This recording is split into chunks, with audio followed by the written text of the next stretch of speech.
The King of Infinite Space, Euclid and His Elements, by David Berlinski.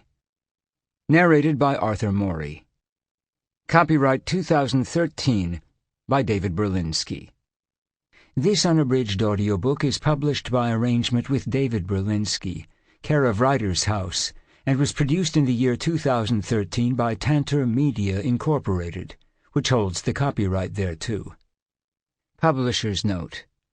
Figures from this audiobook appear in a printable PDF which has been included on the first audio and MP3 CD.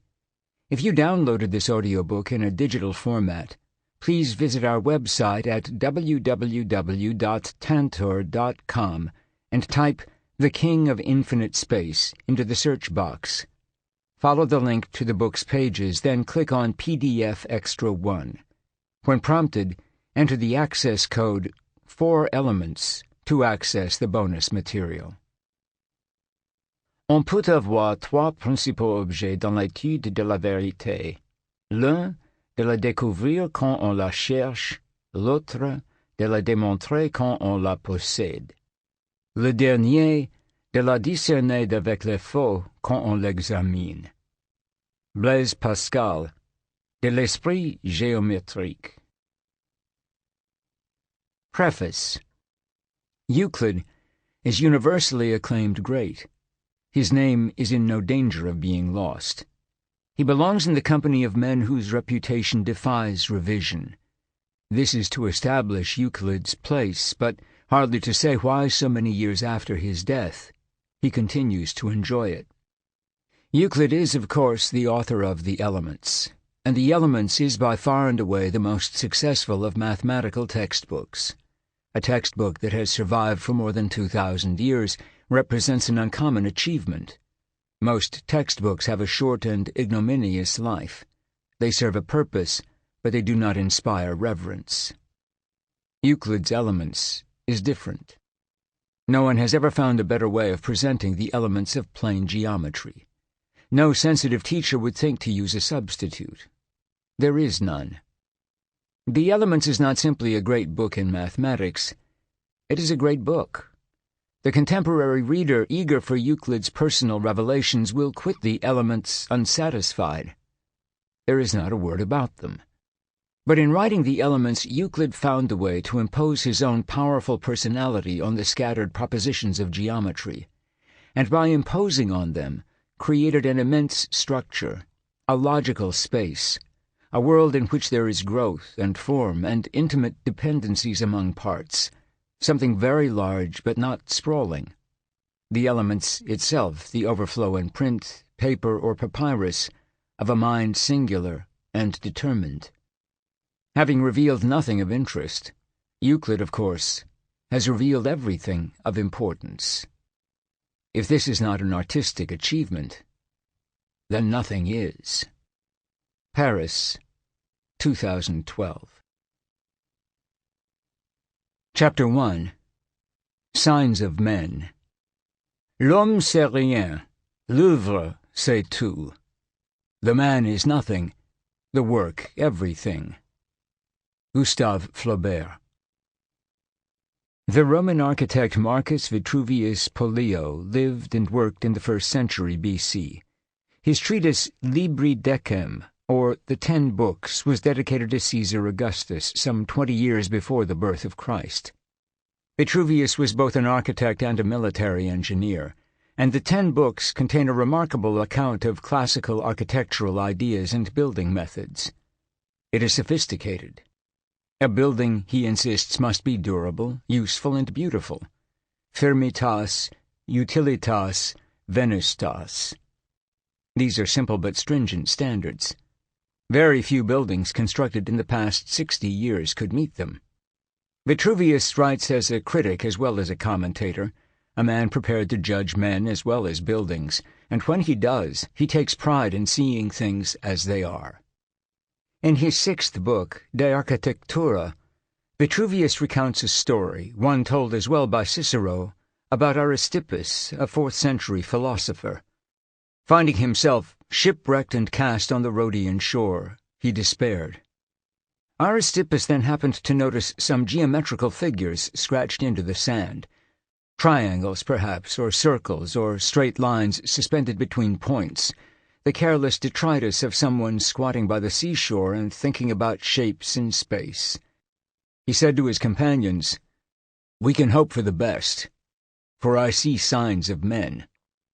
Aristippus was well known for his devotion to pleasure. He was notorious. When rebuked for sleeping with whores, he responded equably that a mansion does not become useless because it has already been used. We expect such men to be tested. We are disappointed if they are not.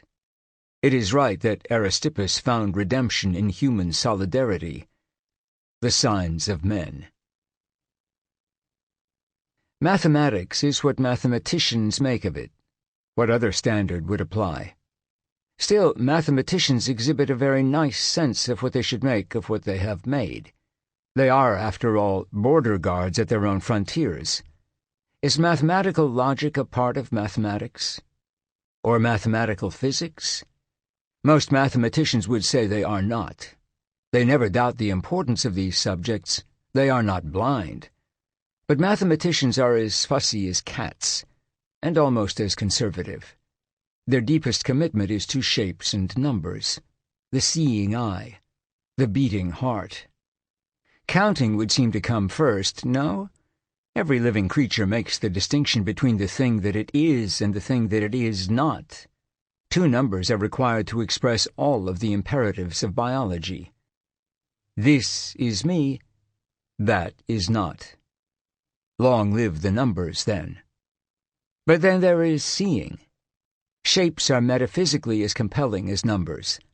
A single point, after all, divides the universe into what is at the point and what is not. Long live the shapes, too. Shapes and numbers are, in some sense, coordinated. Points often have a numerical address. The latitude and longitude of Adelaide is 34 by 55 south and 138 by 36 east. The letters S and E may themselves be replaced by the numbers 19 and 5, their position in the alphabet. The result is a number marking Adelaide, 345519138365. In just the same way, numbers often have a location. The number 345519138365 is notable in indicating the point where one finds Adelaide. Long live the shapes and the numbers. Some cultures are geometric in their sensibility, and others are not. Prizing order, the Romans of the Empire appreciated severity. They did not fool around. A powerful visual orthodoxy dominated their landscape. Amphitheaters, public monuments and squares, cities divided into blocks, senatorial villas arranged in a rectangle around an interior space, a great urban civilization spreading throughout southern Europe and the Mediterranean basin. Strange in a people whose numerals, 1, 2, 32, left them unable elegantly to conduct their practical affairs. Our own culture is very different. The historian Tony Judd has argued that in the 19th century the railroad, by shrinking space, brought about a reorganization of time. A new standard of precision was first conceived and then enforced. Approximations that had long served the human race, sunrise, sunset, noon, midnight, were replaced by a complicated numerical apparatus, time divided into parts and parts of parts. The result has been a culture that, in comparison to the ancient world, is numerically sophisticated, but visually disgusting. We count. They saw. It makes a difference. Obviously so. Euclid of Alexandria was born sometime in the 4th century B.C., and he died sometime in the 3rd. The year 300 B.C. is very often designated as a time in which he flourished. Euclid of Alexandria, 300 floruit, as historians sometimes write. Whatever the uncertainties of his birth and death, he was then at the height of his powers, alert, vibrant, and commanding. As a young man, Euclid is said to have been influenced by Plato's students, and he may well have attended the academy that Plato founded, mingling with the philosophers and inserting himself gregariously in their gathering gossip. Plato was devoted to geometry, even going so far as to assign to various deities a fondness for its study. The circumstances under which Euclid composed his masterpiece, the Elements, remain, like the details of his life, largely unknown. There is some evidence that Euclid taught at the great library in Alexandria, founded by Ptolemy I. The Euclid of the Elements is stern, logical, unrelenting, a man able to concentrate the powers of his mind on what is abstract and remote. It would be fascinating to know the details of his life in Alexandria, to see Euclid toddling off to the baths or with a sense that he has let things get out of hand, submitting to having his eyebrows trimmed. There are suggestions here and there that as a teacher Euclid was urbane, helpful, and kind. Among its other virtues, the Elements is a great textbook. Perhaps Euclid read aloud from his masterpiece as the warm sunlit air slitted through the dancing motes of dust, his students unaware that they were the first to hear a lesson that others would hear so many times and from so many other voices. As a mathematician, Euclid took from his predecessors men such as Eudoxus and Theaetetus, and gave to his successors Apollonius and Archimedes. He summarized, he adjusted and refined. He was a living synthetic force and in very short order a monument. All this we know from what we can guess and from later commentaries, but the man himself remains invisible, his influence conveyed by his industry, a magnificent mole in the history of thought, a great digger of tunnels. He must have been a man of heavy architecture, and at some point in his concourse with those endlessly gabbling philosopher, he gathered up his robes and, with a dawning sense of his powers, determined that he had something to offer that they had not seen and could not express. For more than 2,000 years, geometry has meant Euclidean geometry, and Euclidean geometry, Euclid's Elements. It is the oldest complete text in the Western mathematical tradition and the most influential of its textbooks. The first book of Euclid's Elements contains 48 propositions, the second 14. There are in all 13 books comprising 467 propositions, and 2 more books of uncertain authorship which are donkey-tailed onto older editions of the Elements.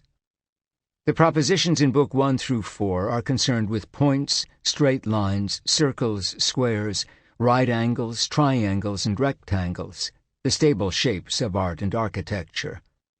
Books 5 through 10 develop a theory of magnitudes, proportions, and numbers. The remaining books are devoted to solid geometry.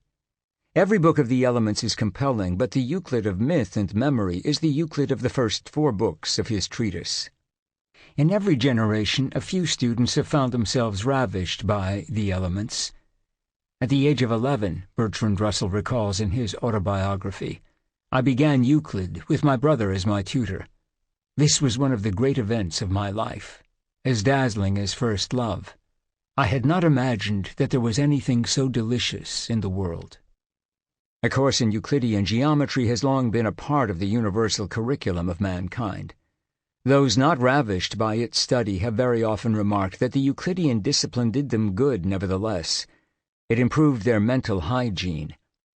Students study algebra at roughly the same time that they study geometry, and curiously enough, they rarely remark on the improvement that it confers.